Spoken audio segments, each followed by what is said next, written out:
వస్తానన్నయ్య. రేయ్ ఏంటన్నయ్య? జేబేది, జేబులో పెన్ ఏదిరా? అది యూజ్లెస్ ఫెలో. బ్రదరు రండి.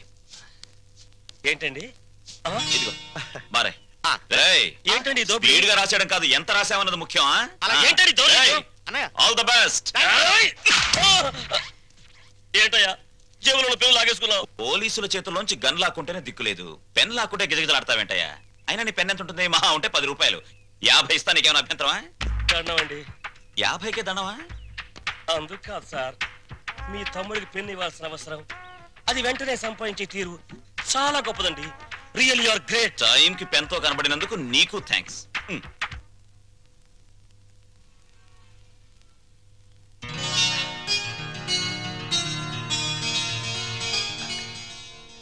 ఏమిట్రా? జగన్నాథరావు గారు వచ్చారమ్మా. జగన్నాథరావు గారంటే? జగన్నాథరావు గారంటే జగన్నాథరావు గారమ్మా. అదే ఎవర్రా? లలిత వాళ్ళ నాన్నగారు. లలిత? లలిత ఎవర్రా? జగన్నాథరావు గారు అమ్మాయి అమ్మా. తప్పుకో.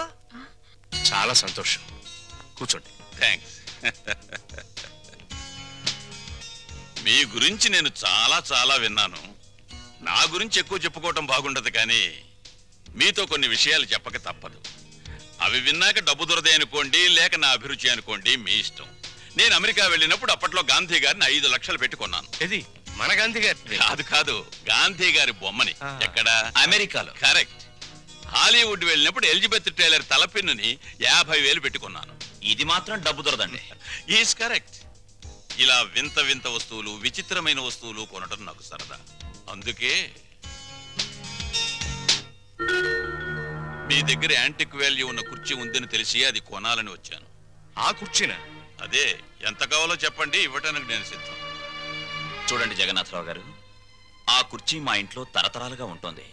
మా ముత్తాతలు ఆ కుర్చీలో ఊగారు, నవ్వారు, నవ్వించారు, మనవాళ్ళు నాడించారు, మనవరాలకు జోలపాడారు. మా నాన్న ఆ కుర్చీలో కూర్చుని రే అని పిలిస్తే 10 తరాల గొంతులు మాకు వినిపిస్తాయి. అయినా రఘురామయ్య గారు, అతనిది కొత్త నోట్ల పెళపెళ్లాడే వయసు. ఏదో అంటాడు, మీరు కాస్త ఆలోచించి. క్షమించండి, ఈ ఇంట్లో నా మనసు రంగడి మాట ఒక్కటి. బ్యాంకు బ్యాలెన్స్ ఉన్నవాడు కాదు, మనసులో మంచితనం అనే బ్యాలెన్స్ ఉన్నవాడే నిజమైన ధనవంతుడని అర్థమైంది. వస్తాను. Just a minute. జగన్నాథరావు గారు, మీరు వచ్చింది కుర్చీ కొనడానికి కాదు అనిపిస్తోంది. మీరేదో దాస్తున్నారు. పర్వాలేదు, చెప్పండి. మీ అబ్బాయి రాము ఇతనే కదూ? అవును. నా ఒక్కగాను ఒక్క కూతురు మీ వాడు ప్రేమించుకున్నాడు.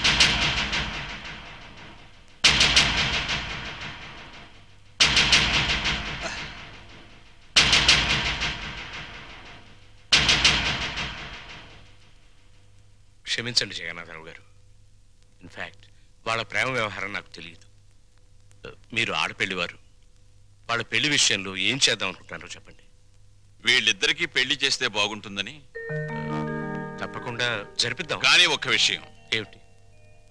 నేను ఇక్కడికి వచ్చింది మా అమ్మాయిని మీ ఇంటికి కోడలిగా పంపించాలని కాదు, మరి మీ అబ్బాయిని మా ఇంటికి అల్లుడిగా తీసుకువెళ్ళాలి. అంటే పెద్దవాణ్ణి ఇల్లరికం చేసుకోవాలని. అంతేగా అన్నయ్య గారు? అంతేనమ్మా, అంతే. అంతే ఏంటండి? అంతే. తల్లిదండ్రులు పిల్లల్ని కనేది అమ్ముకోవడానికి కాదండి. అంతగా కావాలంటే మీరే మా ఇంటికి రండి, మీ కూతురుతో పాటు. బాగుందయ్యా, వ్యాపారాలు వదిలి నన్ను రమ్మంటావా? బాగుందండి. మమకారాలు చంపుకుని వాణ్ణి పంపంటారా? కూతురు తప్ప కొడుకులు లేనివాణ్ణి. అల్లుడు నా కొడుకు కావాలని, నా ఆస్తులకు వారసుడు కావాలని అనుకున్నా. లక్షలు ఇస్తానన్నా ప్రాణం లేని కుర్చీనే ఇవ్వటానికి ఒప్పుకొని మీరు ప్రాణం ఉన్న బిడ్డను మాత్రం ఎలా ఇస్తారు? అది గ్రహించే ఈ సంబంధం వదులుకోవలసి వస్తుంది. వస్తా.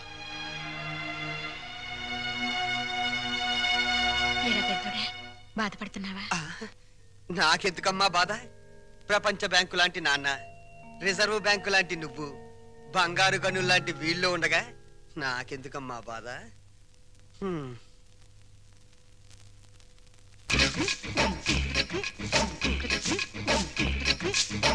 అరే చోటమియా, పని చేస్తున్నావా? ఏం కనిపించట్లా? వారు నా కోడికలో ముళ్ళ పందిలాగా నీకు ఏకలు నెక్కబరుచుకునే గాని నీ బుర్రలో ఏకంత కూడా గుద్దు లేదురా. తెచ్చి సన్నాసి మనం ఓ కష్టపడి పని చేయకూడదు, పని చేస్తున్నట్టు యాక్టింగ్ చెయ్యాలి. మన ఇద్దరికి జైల్లోకి రాగానే చెరో చీపురు ఇచ్చారా? మరి ఇప్పుడు నీది చూడు, నాది చూడు. నాది చేతిలో పెట్టినప్పుడు ఎట్టుందో ఇప్పుడు కూడా నా చీపురు అట్టాగే ఉంది. కాబట్టి దీంట్లో నీతి వాక్యం ఏంటి? చీపురు అడిగినంత మాత్రంతో శిక్ష తగ్గదు.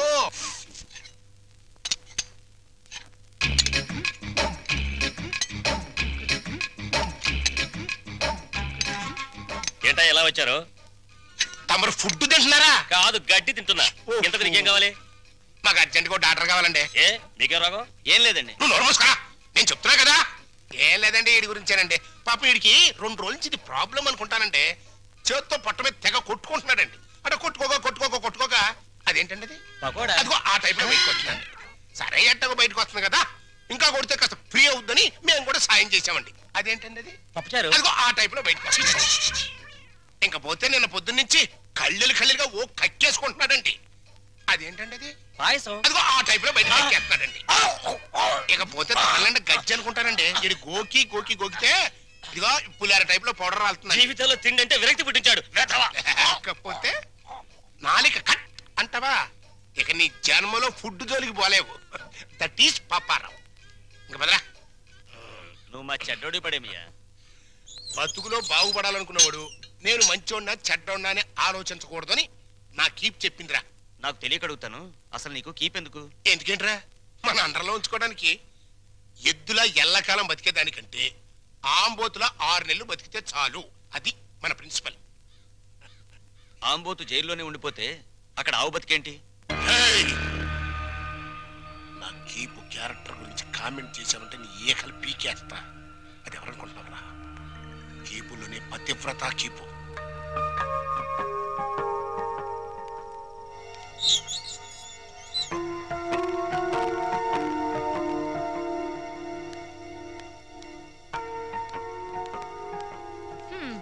నా కూతురు కుర్రాన్నేసుకుని నీ బస్సు ఎక్కుద్దయ్యా. రేట్ ఎంత అవుద్ది? హెడ్కి 5 రూపాయలు.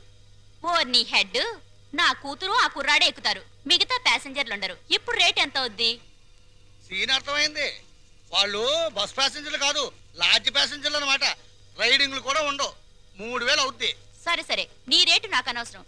నా రేటు 5000. ఓకేనా? నమస్తే.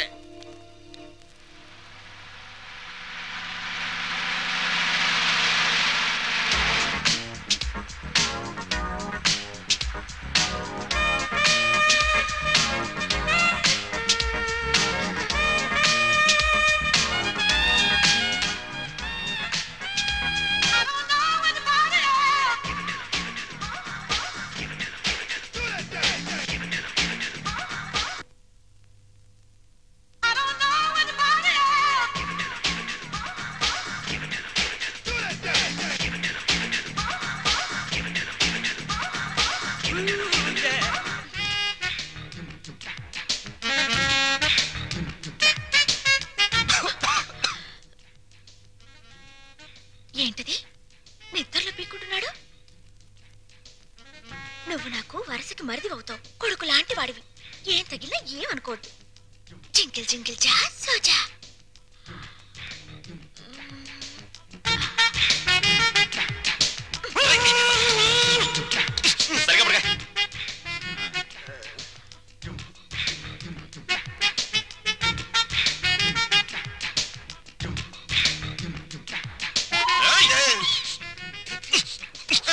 సరిగ్గా పడుకోలేవా?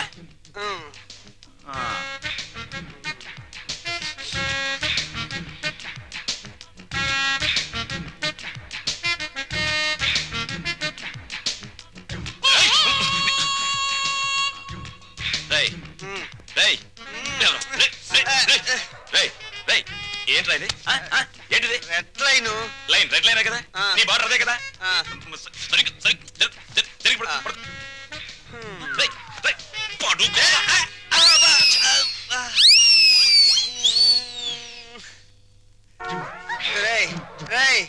దాహంగా ఉంది, మంచి నీళ్ళురా. ఫ్రిడ్జ్ లో ఉన్నాయిరా.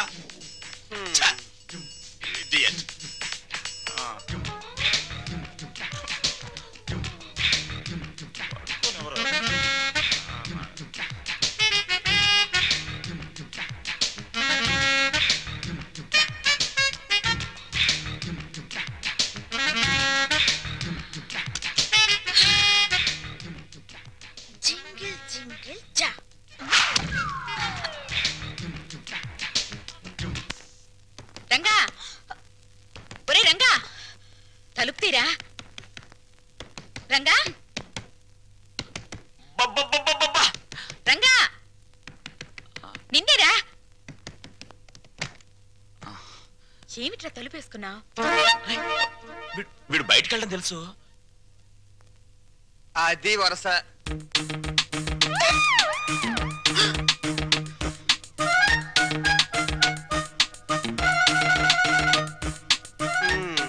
మొండి చెట్టు కూడా సీజన్ వస్తే పువ్వులు పూసేస్తుంది. సీన్ అర్థమైంది కదా, పదండి పడుకుందాం. రే నువ్వు గొప్ప చిలిపోడివిరా. ఏ గోడ దూకించి తీసుకొచ్చావురా? ఆ అమ్మాయిని చేసుకోవడం మాకందరికి ఇష్టమేగా, మళ్ళీ చాటుమాటి వ్యవహారాలు ఎందుకురా? చూసావా వాడు మొహం చాటేస్తున్నాడు. ఏ, ఏ, ఏ. ఒరే నాన్న, నువ్వు ఆ పిల్లని ఎందుకు తీసుకొచ్చావో నాకు తెలుసురా. ఇంట్లో వాళ్ళందరికీ నీ ప్రేమ చాటి చెబుదామని. అవునా? అక్కడికి నేను చెప్తూనే ఉన్నాను బాగోదని.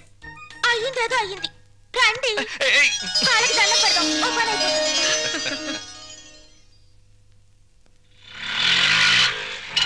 ఇక్కడ ఆపే.